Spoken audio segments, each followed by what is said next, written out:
And I'm particularly grateful to be here tonight with Congressman Lee Zeldin of New York for promoting the restoration of integrity at the Department of Justice and the FBI with a second special counsel. Today, I rise in honor of Days of Remembrance of Victims of the Holocaust, officially designated by President Donald Trump last week. President Donald Trump will always be appreciated for establishing next month the American Embassy to be relocated and established in Jerusalem. A recent study has found that the knowledge of the atrocities that occurred during the Holocaust is waning as we get further and further removed from the horrible events. The phrase, "we remember," is used to emphasize the importance of remembering exactly what happened to ensure that it never happens again.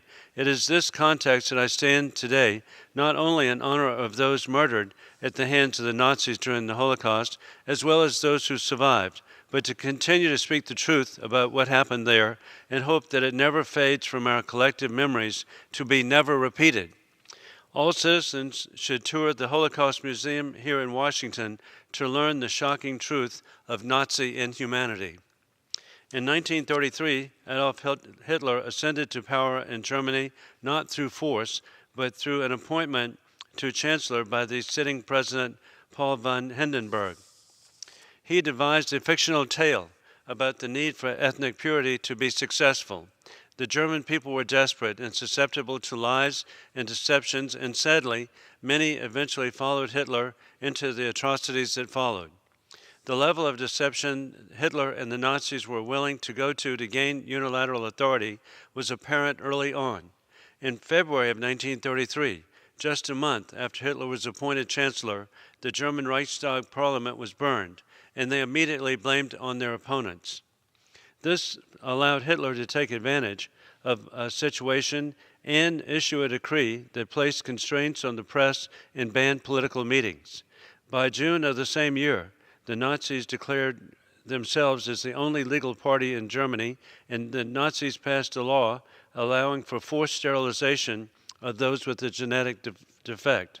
The first openly anti-Semitic law was passed in September 1933, prohibiting Jews from holding land 6 years before the start of World War II. After German President Paul von Hindenburg was appointing Hitler as chancellor out of political expediency, he passed away. Hitler named himself as Führer, gaining the power of both chancellor and president. One of the most shocking aspects of this ascent, looking back, is that Hitler received 90% support from German voters who approved of his new powers. After Hitler took complete control of Germany, the laws persecuting Jewish people escalated rapidly. 1 month after naming himself the Führer, the Nuremberg race laws were decreed. These laws banned interracial marriages between Jews and Germans and established that only those who were German or had German ancestor were able to be citizens. The rights of the Jewish people living in Germany slowly but surely dissipated without much attention from the international community. That is until the Kristallnacht, the night of broken glass, the night of November 10, 1938. German SS agents and local citizens were encouraged to smash windows of Jewish-owned stores, buildings, and synagogues, as the local law enforcement stood by and watched. Although many Germans, especially those who saw the destruction, disapproved, Hitler was able to quell any concerns through his control of the media. This event changed the nature of the German persecution of the Jewish people from economic, political, and social to beatings, incarcerations, and murder. By January 1939, Hitler issued the most public statement regarding his plans to the German parliament. Hitler's goal, in no uncertain terms, was, quote, the annihilation of the Jewish race in Europe, end of quote. In addition to Hitler's domination over the Jewish people in Germany, he began to expand his empire to neighboring European nations. The hostile takeover began in Austria through the union of the two countries that had been a popular concept for decades. Therefore, there was not much resistance originally from the international community. It took the German invasion of Poland on September the 2nd, 1939, for Britain and France to finally declare war on Nazi Germany. The invasion occurred in collaboration with Soviet dictator Joseph Stalin, who had a joint Nazi-Soviet pact with a secret protocol to invade Poland with Nazi and Soviet tanks providing for the partition of Poland. It would take 2 years for the United States to follow suit and declare war against Germany after the surprise attack by the Axis partner Japan at Pearl Harbor. Despite Britain and France declaring war, that did not slow the Nazis advancing across Europe. On April the 9th of 1940, they invaded Denmark and Norway, and on May 10th, they invaded France, Belgium, Holland, and Luxembourg. By June 14th, the Nazis were occupying the French capital of Paris. The start of World War II also coincided with the Nazis' increased brutality against the Jewish people. In the same month that Britain and France declared war, Reinhard Heydrich issued instructions for the SS to gather Jews in ghettos. 1 month later, the Nazis would seal those ghettos so no one, meaning no Jewish person, could escape. On March 26, 1941, the German Army High Command gave the Reich Main Security Office approval to initiate SS murder squads throughout the Eastern Front. These squads, known as the Einsatzgruppen, were responsible for murdering the intelligentsia and cultural elite in Poland. This murder squad mainly killed civilians. Heydrich, upon inspecting the impact of the murder squads on his SS agents, decided these tactics were too costly, demoralizing, and did not kill victims quickly enough. That led the Nazis to increase their use of gas to murder the innocent Jewish people, which caused the death toll to increase exponentially. By the end of 1941, America was drawn into the war by the surprise murderous attack on Pearl Harbor by the Japanese, who at this point were part of the Axis powers, which included Germany and Italy. On December 11th, after Germany declared war on the United States, President Franklin Roosevelt declared war against Germany, declaring, quote, "Never before has there been a greater challenge of life, liberty, and civilization," end of quote. America then concentrated 90% of its resources to defeating Hitler. On January 20th, 1942, the Wannsee Conference was held just outside of Berlin, where senior Nazi officials and SS met to coordinate their final solution. The final solution of the Jewish question was the official code name for the murder of all Jews within reach, which was not limited to the European continent. This resulted in the deliberate and systematic genocide of the Jewish people. Operation Reinhardt, the deadliest phase of the Holocaust, began the introduction of extermination camps. The goal was mass extermination. This horrific final solution was carried out at other execution and concentration camps across Europe. Sadly, the largest was at Auschwitz. Auschwitz I was the first constructed to hold Polish political prisoners who began to arrive in May 1940. The first extermination of prisoners took place in 1941, September. Auschwitz II, Birkenau, also went on to become a major site of the Nazi final solution.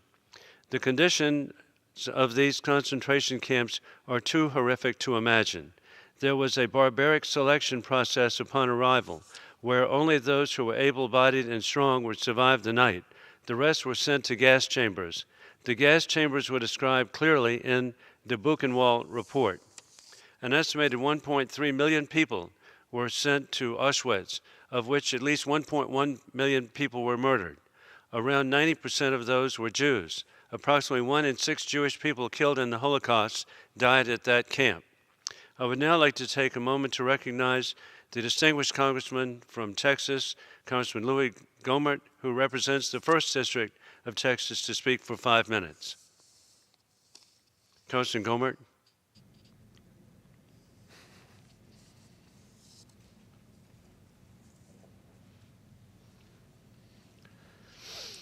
I appreciate my friend so much bringing back the account of what happened.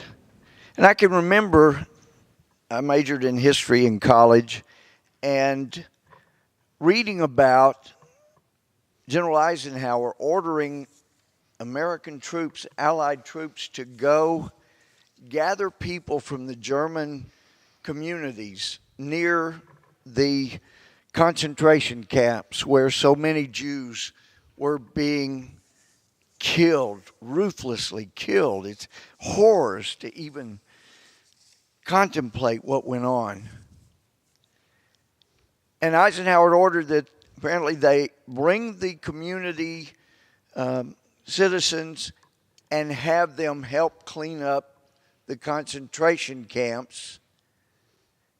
And the reason was given so that they could never say these things didn't happen. And I thought at the time, that's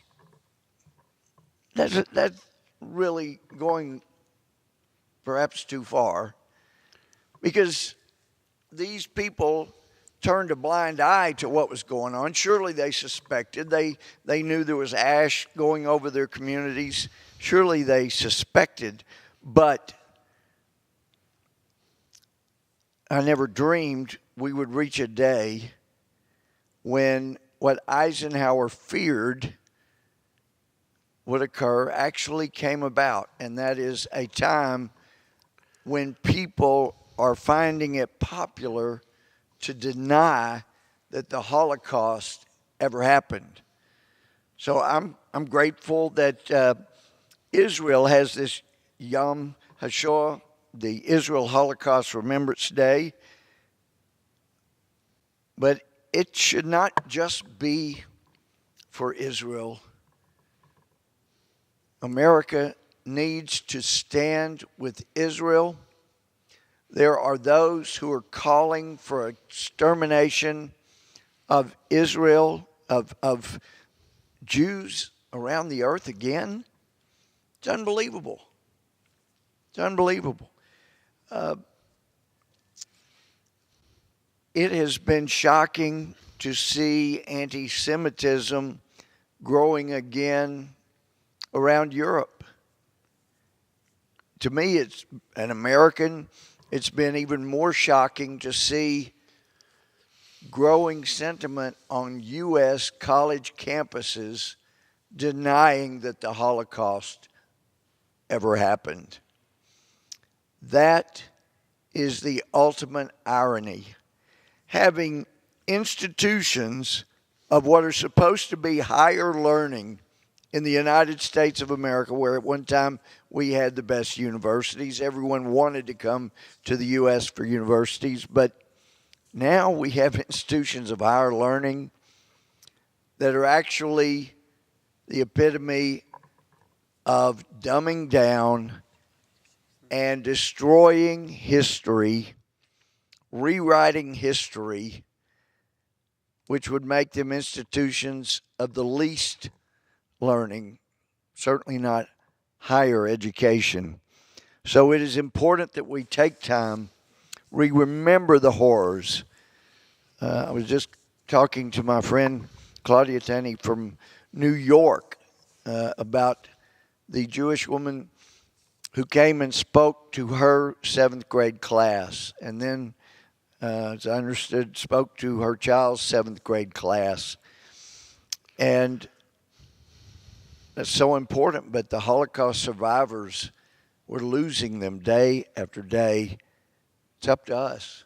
I'm so grateful to my friend, the good Joe Wilson, for securing this time so we could talk about the Holocaust. The Bible makes clear that you must teach about what God has done. Though we would never, ever want to see another Holocaust. After the horrors of the Holocaust, that what was prophesied for thousands of years has now happened. There is an Israel. It is has made the desert bloom. But we should never forget, as long as this earth is populated by human beings, another Holocaust is possible, and the blood would be on the hands and head of everyone who has denied that it was even possible. I thank my friend. I yield back, Mr. Wilson.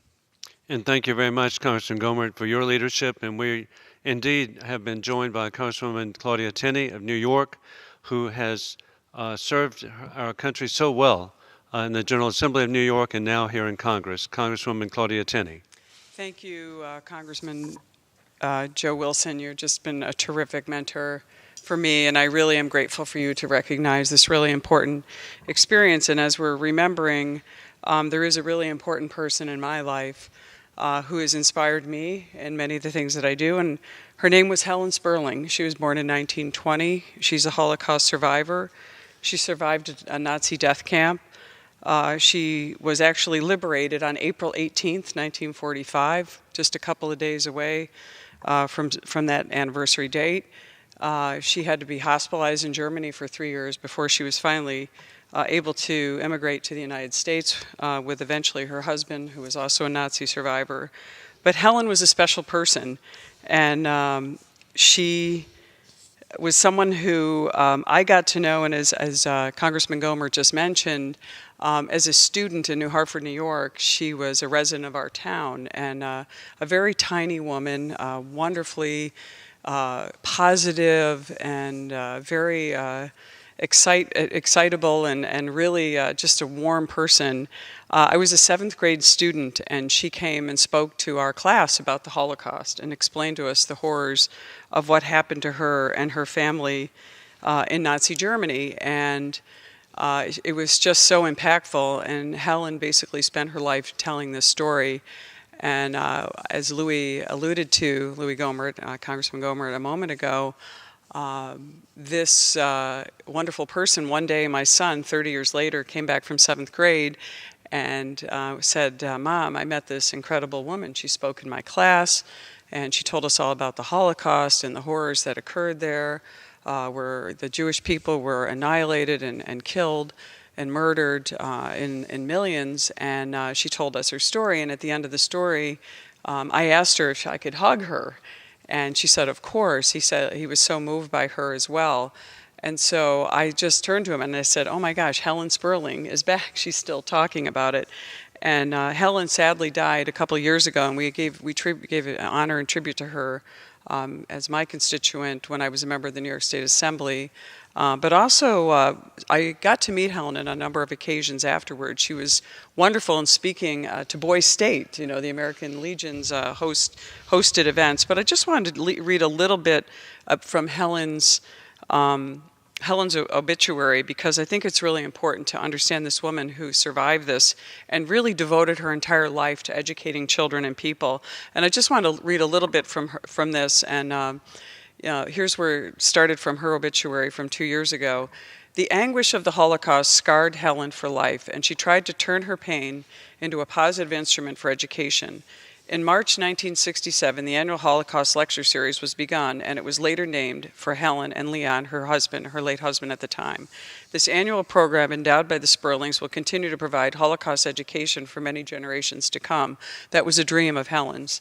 From 1968 until her death, Helen had shared her life and her Holocaust experiences with tens of thousands of people, lecturing tirelessly at schools, colleges, churches, prisons, and clubs, in the fervent hope that both young people and adults remember, learn, and build a better, more peaceful world.